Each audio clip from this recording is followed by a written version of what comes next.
Hi, I'm Anthony Originello, CEO of the Chartered Professionals in Human Resources for BC and Yukon. We represent more than 8,000 members, and as the organization dedicated to advancing the HR profession through education, advocacy, awareness, professional development, as well as our recognized and impactful CPHR designation, we are proud to be a sponsor of this show. We have been the voice of the HR profession since 1942. Learn more about us at cphrbc.ca. In this edition of Careers That Matter, I'm joined by Dr. Ali Binazir, the happiness engineer. Dr. Binazir, welcome. Great to be here, Stu. So people would go, happiness engineer, what is a happiness engineer? So how do you define the role that I gather you have invented for yourself? You are correct. And if you're going to give yourself any job title in the world, might as well make it a fun one. So, happiness engineer. I've been in mental health for some time as a clinical hypnotherapist, coach, and behavioral change therapist, and also author of personal development, self-help books. And I've also been around a lot of successful people, so various alumni organizations, and just living in affluent cities like San Francisco, Los Angeles, and traveling through the world, where you meet people who are highly educated and nominally very successful, and also strangely miserable. It's kind of fascinating. I looked at these people and I'm like, wait, objectively, you have everything that you could possibly need. You have way beyond that. Anytime I visit you, I can't buy you any presents because you already have everything. And yet you're on your, I don't know, second or third divorce. You're not sleeping well. You're depressed. You're 80 pounds overweight. What is going on here, people? And my realization was that happiness is not something that one arrives at by default, because our brains are not designed for our happiness or anything frilly and frivolous like that. Our brains are designed for survival. And not just that, but survival in a Paleolithic environment 200,000 years ago in the savannah, fighting off saber-toothed cats, marauding tribes, and digging for tubers so we don't die of famine. So those Paleolithic brains, Stone Age brains, are still the ones that we have inside our heads, and they're just not adapted to the modern world. So even though there are no mastodons chasing us, even though there are no marauding tribes, even though we're not at any risk of dying from famine, in fact, quite the opposite, guess what? Those modules in the brain still need something to do, so they grab onto whatever else is happening, a deadline, traffic, a breakup, just a dispute with a loved one, and they go into survival mode because that's what the brain's going to do. It's like, I don't want you to die. There's a deadline here, has the word dead in it. So happiness engineering is the practice of being very deliberate about our happiness, because if we leave it to chance, it's just not going to happen. And so I came up with 5 areas of practice, which I call the 5 pillars of human thriving, that we can apply to our lives such that we are structuring happiness into our lives so we don't have to think about it. And we're setting these default settings so we can tend towards flourishing and growth. And by the way, happiness is shorthand for flourishing, for thriving, for growth, for being able to give your best gift to the world. It's not just about prancing in the fields and being joyous and singing. It's more about being content and fully realized as a human being and fully able to be in service to the world. So with regards to your work, do you work alone or do you have a team? I work mostly alone. So for various events, sometimes I hire people. However, I have seen that it is possible to do bigger things if you have a team, and people succeed in groups. So I see the examples of people who have large seminars. So I can see that in the future, I may be inclined to have a team. But up to now, I've been a solo entrepreneur and writing my own books and hiring folks to help me with the design and publishing of the book, and running events on an on-demand basis, hiring people. But otherwise, it's mostly myself. So, as you describe the suite of things that you do, you've got externally facing because you're talking to media, you're putting on events, you're dealing with clients, you're writing. Correct. You got to raise the money or figure out how to support yourself financially. You got a lot of different responsibilities, but you're doing it alone. Correct. I can't help but go, okay, most people don't have the self-discipline to do that. How do you find that discipline in yourself so that every day when you wake up and you go, no, I have responsibility to keep going? Right. These are challenges. And indeed, being a solo entrepreneur is a privilege, and it's also a bit of a burden because guess what? If something goes wrong, who's there to blame? Nobody but yourself. If the book doesn't get written, well, guess what? It's not going to write itself. You have to do it. So, what I suggest to other people who work solo is to create structures. So, you will get up and you will go somewhere. And I think it really helps to have a place to go to, whether a co-work space or a library that's not home, because that way you're like, okay, brain knows this is work mode. I'm going to do that. And deadlines are very powerful. Self-imposed deadlines can work just as well, but there has to be some kind of endpoint to what you're doing. So the first book that I wrote had a hard deadline. I started in April. I finished it in September, on September 1st, because on September 1st there was a real deadline of appearing on a show and promoting my book. So first book got outlined, written, formatted, edited, website put up, the whole thing in 4.5 months. Second book had no such deadline, took 3.5 years. So that's the difference. And I've learned since to create the deadline and create dependencies with other people, people who are expecting your work to be out, and that way it's much more likely to happen. And also just recognizing that the work that we're doing as mental health professionals, as service providers, it's all about our audience. It's all about service. And most of the work that I do is solo. I'm sitting at a computer typing, I'm at a co-work space, thinking about stuff.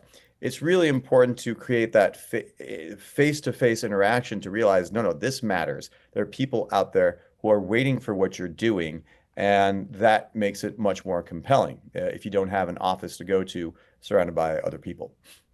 So is work ever present in your mind? Like, do you actually tune out What do you mean by tune out? from work?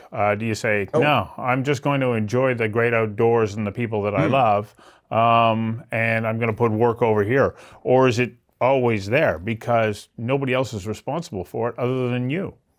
Interesting. So it's a mixture of work being work permeating my whole day because I don't really consider a lot of it to be work. If I'm meditating, that's part of my day, but it's also my work to practice what I teach, or if I'm teaching a meditation class, or if I'm teaching a class on happiness. So I've had the latitude to create work that I actually enjoy, or I would like to think that I enjoy it. If I don't enjoy it, I have no one to blame here. At the same time, I've gotten very good at delineating when work ends. So one of my favorite books to recommend about work is Deep Work by Cal Newport. He's written a bunch of other books too, but here's a man who finishes work every day at 5 p.m. sharp so he can go and play with his kids. At the same time, cranks out an unprecedented 8 computer science papers every year. He's a professor of computer science at Georgetown University, and also write a book every 2 years. I mean, the productivity of the man is insane, but he does it through this very leisurely way of structuring his life such that he's doing work that matters, which he calls deep work, as opposed to doing stuff that does not matter, shallow work like answering emails endlessly or putting out fires that should have never been there in the first place. So I really respect his framework, and it's one that I aim to emulate by having these sharply delineated periods of work. And for me, an optimal day of work is 4 55-minute periods. You put a clock there, 55 minutes uninterrupted, no email, no phone, just crank. And nobody's really capable of doing more than 4 truly productive hours of work per day. If they are fooling themselves. And the studies have been done that your average CEO spends maybe 40 minutes a day, a whole day doing actual productive work. So cut out the bullshit meetings, cut out the email, and get down to what needs to be done for the first 4 hours of your day when your brain is fresh and you can be most productive. And then after that, if you want to futz around and go on social media, sure, but get those 4 hours in, and then you've earned your nut for the day. You can be free. Otherwise, you're kind of in this gray zone of, am I still working? Am I not working? Should I be thinking about that stuff? Knowing that 4 hours a day is the most any human can expect to be truly creative and productive. So, because one of our primary audiences for this show are younger people who are entering their career, let's go back to, where did you go to high school? I went to public high school right here in Los Angeles, about a mile away. It's called University High School. And apparently I got really lucky because it was a great high school. When you graduated, did you know that you wanted to have the job that you have right now? Certainly not. So when I graduated, I went to Harvard and I thought I was going to become a theoretical physicist. And that turns out that job is very hard to get, and there aren't that many of them in the world. And various projects that I was hoping to work for vanished overnight. And so I went into biology and neuroscience and went to medical school with the idea of becoming a professor. And in order to become a professor, it requires a certain kind of temperament, which I'm pretty sure I do not possess. I think it's called infinite patience and putting up with repeated failure and the willingness to write grants that most of the time don't get funded. And I didn't see myself being very good at that or that making me happy. So I kind of went into industry and got another degree, an MPhil in biotechnology and business from Cambridge. And then went off and did that for a spell and realized that was also not a good fit for me. I am definitely not the corporate guy. And then I realized, look, there's a need out there to basically learn how to live a happier life. After that 1 year of having the most prestigious and highest paying job in my life, and also being the most miserable I've ever been, that lesson really burned itself deep into my consciousness. And I realized, wow, there are millions of people who are doing the same thing. I call it moneyed misery. And so that's the beginning of the arc towards going into a career of writing self-help books and running workshops and seminars, and generally teaching the skills to people that in my 20-some years of formal education, I didn't pick up. How to relate to humans. That's what the dating books are all about. How to be healthier and happier. In medical school, we supposedly learn those things, but we don't really get behavioral change in the patients. So I thought this would be a way to be instrumental in people's lives to catalyze their growth and their flourishing and their long-term well-being in a way that I could not do one-on-one as a physician or as a consultant at McKinsey.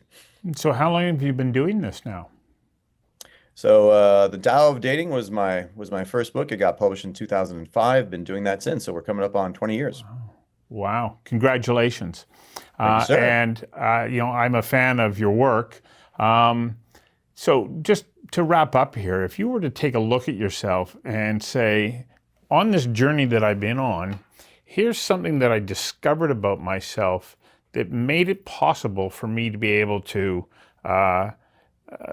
pivot in my education at Harvard and Cambridge, to go out into the business world and say, no, that's not for me. Because it takes real courage to be able to turn your back on such prestigious organizations and high-paying jobs, and then go off and do what you've done. What do you think it is that you have internally that allowed you to embrace what many would consider to be a risky career path? It's a great question, Stu, and it's been posed to me many, many times. Why would you throw away X, Y, and Z when everybody else is clamoring for that job at prestigious consulting firm, medical school, whatever it is? And the answer is, it comes down to fit. You are a certain kind of person with a certain gift to give to the world. And if you're in that job and it doesn't feel right, there's a reason. If you don't like sleep deprivation, if you don't like being a rapacious capitalist, maybe that is not your calling.